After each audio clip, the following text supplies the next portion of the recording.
state lawmakers calling for millions of dollars to help battle the opioid crisis in Connecticut. And today, Waterbury became the focus after becoming a city with one of the highest number of overdoses. News 8's Jackie Slater went there today to find out more about their plan of action.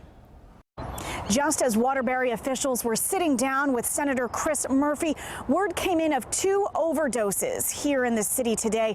One of those fatal, happening here on Blake Street. The city is getting some great praise for their efforts in tackling the epidemic, but today's events show there is still work that needs to be done. In 2015, Waterbury had 17 opioid or heroin-related deaths. Just 5 months into 2016, they've already matched that number. More than half of them are people who come into Waterbury from the surrounding towns to buy their heroin for their addiction. They overdose and they die on the streets of Waterbury. Earlier this week, Waterbury police announced 37 arrests, all people suspected of dealing heroin. It's the result of Operation Stamp Out, a citywide effort to combat the growing epidemic. Welcome, everyone. Today at a roundtable meeting, Senator Chris Murphy praised the city for their work. Part of the story about how you tackle the heroin epidemic is staffing up law enforcement and coming after the dealers. Murphy is asking for $240 million in emergency federal funding to help combat the problem statewide. We put a funding bill on the floor of the Senate about a month ago. We lost that vote by 1.